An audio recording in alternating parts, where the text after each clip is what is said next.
नमस्ते, welcome to झर्ना blog. Guys हेर्नु न, आज युएमा कति वर्षपछि अलमोस्ट 1 वर्ष 1.5 वर्ष झन्डै 2 वर्ष हुन थाल्यो होला है। मैले चाहिँ पानी अहिलेसम्म देखेको थिएन यसरी परेको। पर्नु चाहिँ परिरहेको हुन्थ्यो होला, तर हाम्रो साइडतिर चाहिँ पर्थेन। आज चाहिँ अलमोस्ट बिहानदेखि पानी परिरहेको छ। यस्तो राम्रो मौसम छ, सबैजनाले युएमा एकदमै गर्मी हुन्छ भन्नुहुन्छ है गाइज। तर हेर्नु त, पानी यस्तो मजाले पानी परिरहेको छ आज युएमा। यस्तो मौसम चेन्ज, अब चिसो सुरु हुन्छ है गाइज। युएमा पनि पानी पर्छ। हाम्रो घरतिरबाट पनि फ्यामिलीहरूले सोधिराख्नु हुन्थ्यो युएमा पानी पर्छ कि पर्दैन भनेर गाइज, होइन। पानी पर्दो रहेछ युएमा पनि। हेर्नु त, आज चाहिँ म एकदम पानीको मजा लिइरहेको छु गाइज, होइन।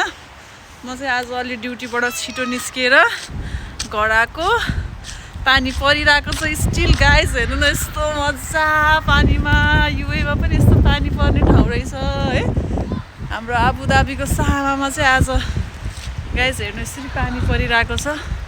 म चाहिँ पानीमा मजाले भिजिरहेको छु। हजुरहरूकोतिर पानी पऱ्यो कि परेन? सबैजनाले युएमा युएको टेम्परेचर धेरै हुन्छ, गर्मी, खाडीमा पानी पर्दैन भन्नुहुन्छ होइन। हेर्नु, खाडीमा पनि पानी पर्यो आज यस्तो मजाले।